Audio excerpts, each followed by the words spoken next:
کہوں گا کہ بڑے دکھ کی بات ہے کہ ہمارے اس ایوان میں، جس میں کہ جو کہ ایوان بالا کے نام سے جانا جاتا ہے، یہاں پہ سب باتیں ہوئیں.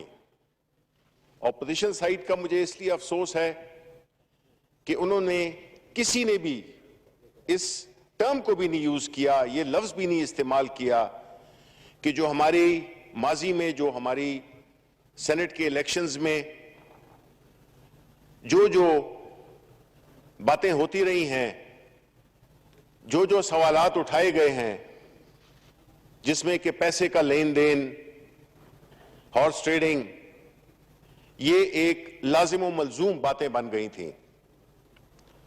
اب ایسی صورتحال میں جس میں کہ جو آپ کی ملک میں جمہوریت اور اس کی جو سٹرینتھ ہوتی ہے وہ اس کی پارلیمنٹ ہوتی ہے، اور اگر ایسے اداروں میں خاص طور پہ ایوان بالا کے الیکشنز پہ لوگ اس طرح کی باتیں کریں، اس طرح کی خبریں ملیں، اس طرح کی کنٹروورسیز کھڑی ہوں، ایسی صورتحال میں ہمیں یہی دیکھنا ہے کہ یہ کیا ہے، کیا کر سکتے ہیں ہم جس کی وجہ سے اس ایوان کا جو تقدس ہے وہ بھی بحال رہے، جس کی وجہ سے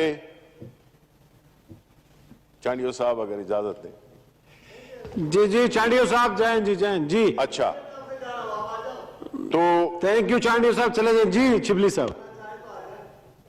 بہرحال جو اصل چیز ہے وہ یہ ہے کہ اس الیکشن کو جو متنازع رہا ہے ہمیشہ، کس طرح سے اس لعنت کو، اس پیسے کی لین دین کی لعنت کو ختم کیا جائے.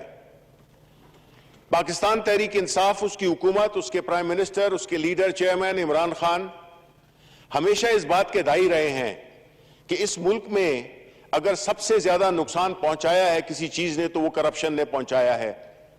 آپ دیکھ لیں اقوام عالم میں کہ جو بھی ملک، جو بھی جمہوریتیں ہیں جن میں کہ کرپشن ہے وہ سب سے پیچھے ہیں، اور وہ ممالک جس میں کہ جمہوریت مستحکم ہے، جہاں پہ کہ ترقی ہے، اکنامک ڈیولپمنٹ ہے، وہاں پہ رول آف لا ایک بنیادی کلیہ ہے جس پہ کہ وہ عمل کرتے ہیں. اب ایسی صورتحال میں ہم نے اور ہماری پارٹی نے، ہماری لیڈرشپ نے، ہمارے چیئرمین نے یہ عزم اٹھایا، یہ جہاد شروع کیا کہ جب تک اس ملک کو کرپشن سے پاک نہیں کیا جائے گا یہ ملک آگے نہیں جا سکتا.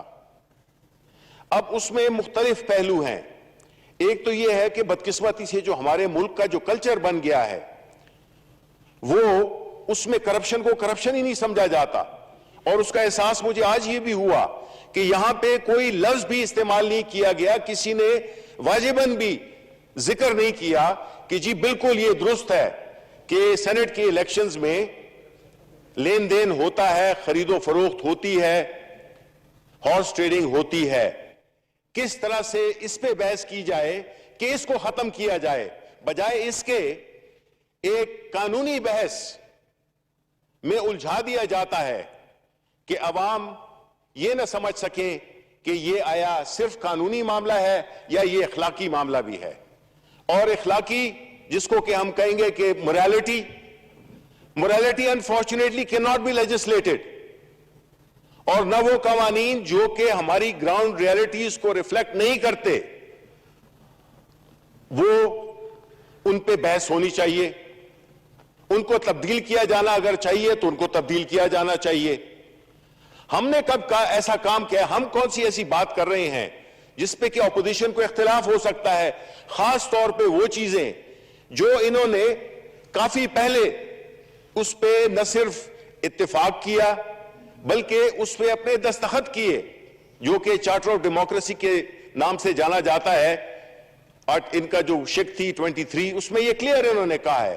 کیا وجہ ہے کہ 10 سال آپ کی حکومتیں رہیں بٹوین دی ٹو پارٹیز اور آپ اس پہ عمل درآمد نہیں کرا سکے؟ آیا یہ ایک واجبی یا ایک دستاویز تھی جس کا مقصد یہ نہیں تھا کہ اس پہ عمل کیا جائے، بلکہ یہ ایک قسم کا آپس میں اقتدار بانٹنے کا ایک معاہدہ تھا؟ اگر ایسا ہے جو کہ تھا، تو پھر ہمیں اپوزیشن کو یہ ایک چانس ملا ہے to redeem itself of the past sins. ان کو اس قانون میں پوری سپورٹ کرنی چاہیے تھی، بجائے عدالت میں اس کے خلاف آرگومنٹس دینے کے. ہمیں بحث اس پہ نہیں کہ کس طرح سے ہوا، آیا اس پہ بات ہونی چاہیے کہ یہ جو قانون ہے، جو کوشش پاکستان تحریک انصاف کی گورنمنٹ کر رہی ہے، آیا یہ اخلاقاً درست ہے؟ آیا یہ حقیقت نہیں کہ اس ملک میں سینٹ میں کے الیکشن میں خرید و فروخت ہوتی ہے؟ اگر ایسا نہیں ہے، بے شک پھر آپ مخالفت کریں، لیکن صرف قانون جو کہ بہت اہم ہے، rule of law is very important, but اس کے ساتھ امبیڈڈ ہوتا ہے دا ایتھیکل ایسپیکٹ، وہ اخلاقی جواز، وہ اخلاقی حیثیت جو کہ ایک قانون میں ہونی چاہیے، وہ اس میں ہونی چاہیے. قانون آئسولیشن میں نہیں بنتا، قانون ہر پہلو کو دیکھ کے اس میں جذب ہو کے، جس میں اخلاقیات ہیں، جس میں کہ ایک یونیورسل پرنسپلز ہیں، جس میں کہ قانون کی حکمرانی ہے. آپ کی اپنی گراؤنڈ ریالٹیز کیا ہیں آپ کے ملک میں؟ ایک وہ معاشرہ جس کو کہ آپ نے ٹوٹلی کرپٹ کر دیا، کیونکہ جب اوپر سے کرپشن ہوتی ہے تو نیچے آتے آتے وہ سارے معاشرے میں پھیل جاتی ہے. نتیجتاً ہمارے ادارے مفلوج ہو گئے. کس لیے مفلوج ہوئے؟ اس لیے کہ ہم نے کبھی میرٹ کو توجہ نہیں دی، ہم نے ان قوانین پہ ان کو ریویو نہیں کیا جو کہ اس کی بربادی کے موجب تھے. تو ہمیں یہ دیکھنا ہوگا، آج کی جو یہ بحث اور یہ جو لائے ہیں، موشن لائے ہیں، اس میں ہمیں یہ دیکھنا ہوگا کہ آیا ہم اس گھرانے کاروبار کو بند کرنا چاہتے ہیں؟ آیا ہم چاہتے ہیں کہ پیسے کا رول سیاست میں برقرار رہے؟ آیا ہم چاہتے ہیں کہ لوگوں کی خرید و فروخت ہوتی رہے، لوگوں کے ضمیر بیچے جائیں اور خریدے جائیں؟ اگر ایسا ہے تو پھر تو میں سمجھتا ہوں کہ ہم اپنے آپ کو ہی نقصان پہنچا رہے ہیں. یہ پارلیمنٹ اپنی حیثیت کو خود کم کر رہی ہے. اس پارلیمنٹ سے جو آواز جانی چاہیے وہ یہی ہے کہ ہم نے اس ملک سے کرپشن کو ختم کرنا ہے.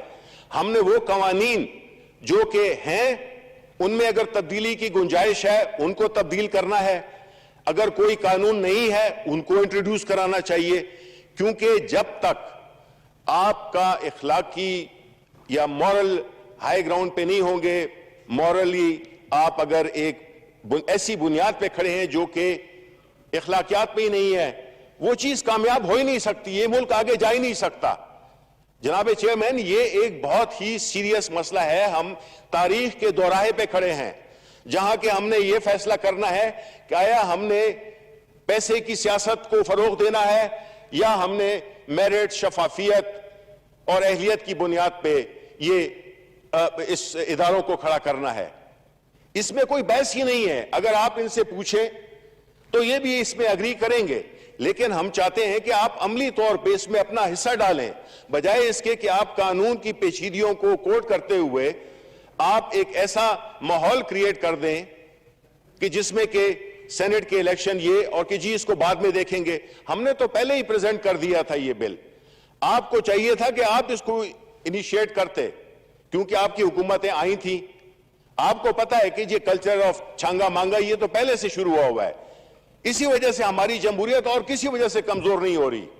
ہماری جمہوریت اگر کمزور ہوئی ہے وہ یہ ہے کہ اسی پارلیمنٹ کو استعمال کیا گیا ہے مفادات کے لیے. وہ لوگ جو پیسے کے زور پہ آتے ہیں وہ اپنے مفادات کا پہلے تحفظ کرتے ہیں، لوگوں کے تحفظ ان کے ذہن میں نہیں ہوتا. اس لیے یہ ایک نادر موقع ہے. میں اپنے اپوزیشن کے ساتھیوں سے ریکویسٹ کرتا ہوں کہ صرف ملک آج ان کا نہیں ہے. آج خدا بخشے مشاہد اللہ خان کو، وہ چلے گئے، کل ہم چلے جائیں گے. ہماری اولادوں نے آنا ہے، ہماری آئندہ نسلوں نے آنا ہے. ہمارے ملک نے ترقی کرنی ہے. وہ ان حالات میں ترقی نہیں کر سکتا جبکہ آپ بالکل چیزوں کو صرف پیسے سے، اثر و رسوخ سے، دھون سے اور جس طرح کے